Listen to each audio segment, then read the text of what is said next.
तिसरं चुकरून काढिता तुम्ही काहीतरी. मग माझ्या जे बोलत होते त्याचं आता ध्यानातून मग मी तिसरं सुरू करतो. एक जण भुसकन म्हणतंय मुंबई, एक जण म्हणतंय दिल्ली. एकदाच मुंबईला गेलं तर माय काय बेजार झाली मग मला माहिती. कोण कोणाच्या गाड्यावर खेळत आहे, कोण झोके बांधते. त्या अधिकारी यायचं मायापाशी आणि ते म्हणायचं होय एक बोलू का. म्हणलं बोल बा. ते म्हणला ते पोरांनी झोके बांधलेत. म्हणलं झोके.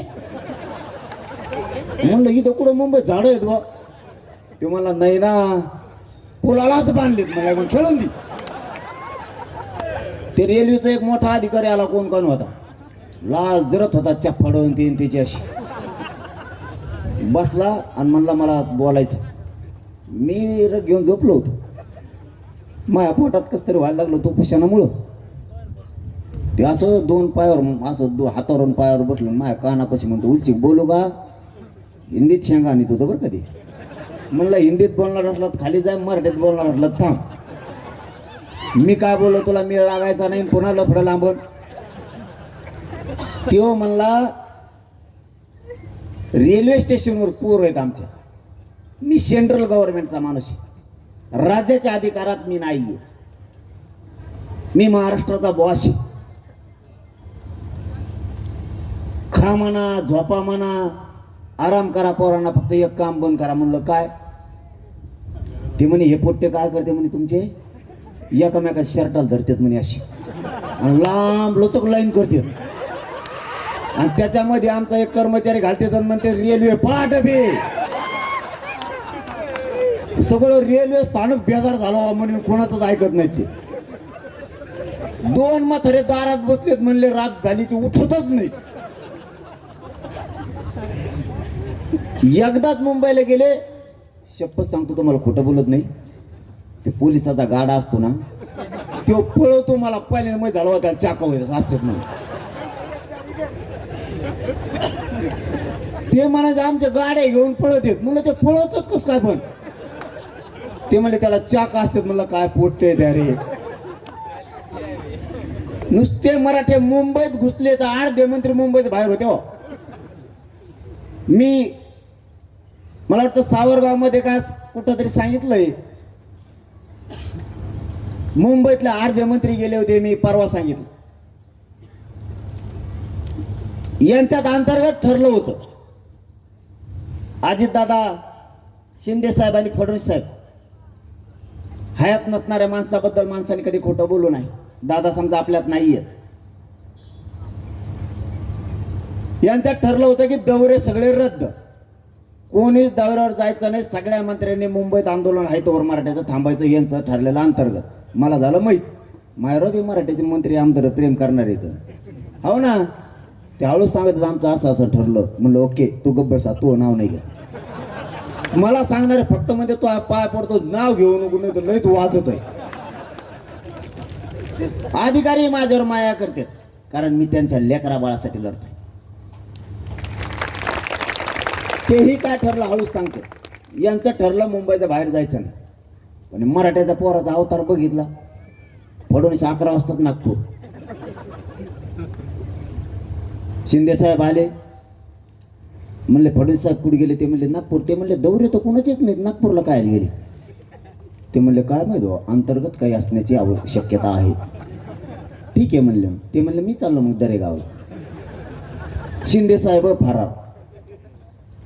खोटं बोलत असलो ना तर लोकेशन काढा त्यांची. अजित दादा आले.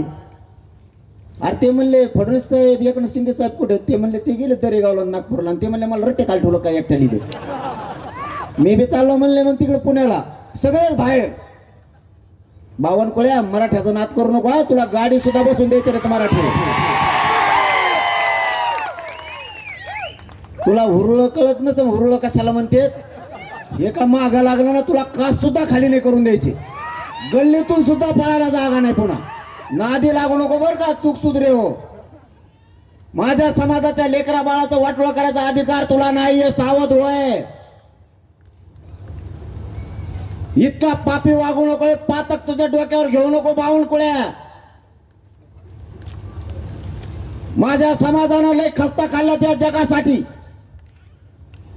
या देशाचा अन्याय बंद व्हावा म्हणून माझ्या मराठ्यांनी रक्त सांडलंय.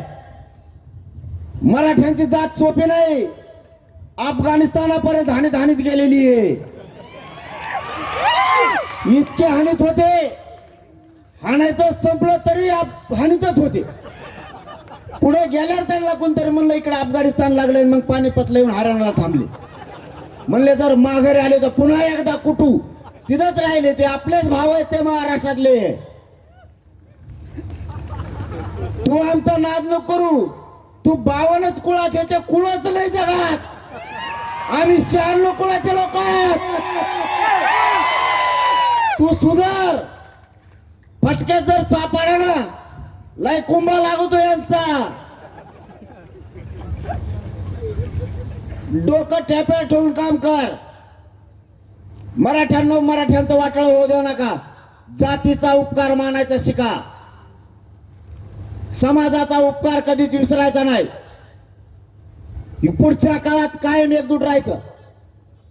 समाजाला खाली मान घालून जगावं लागणार असं एक पाऊल आपण उचलायचं नाही. तुमच्या आणि माझ्या सगळ्यांवरती जबाबदारी आहे. समाज मोठा करायची, समाजाचे लेकरं सुखी समाधानी करायचे, सगळ्यांवरती जबाबदारी आहे. जबाबदारी पार पाडायची, तरच पुढच्या पिढ्या जगणाऱ्या नाहीत, जगायच्या नाहीत. सावध व्हा. आणखी वेळ हातातून गेलेली नाही. हातातोंडाला आलेला घास 52 कुळ्यांनी हिसकवण्याचा प्रयत्न केलाय. आपल्या लेकराच्या अन्नात, त्याच्या ताटात विष काढू देऊ नका कोणाला.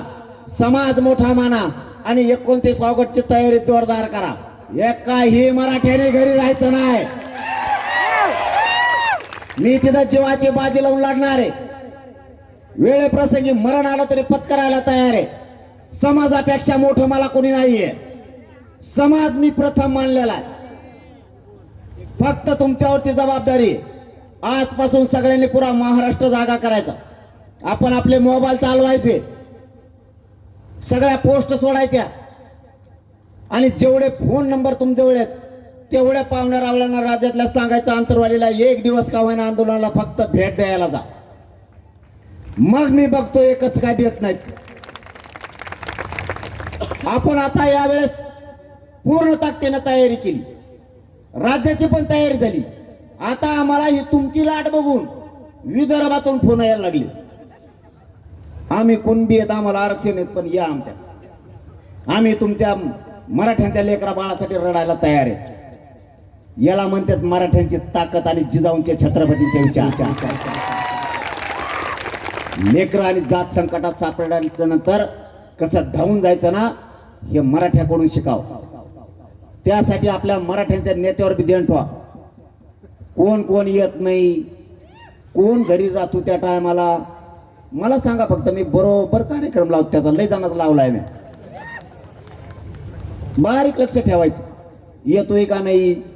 जेव आपल्यात नाही, जेव आपल्या संकटात पोराच्या संकटाच्या काळात नाही, तेव आपला नाही.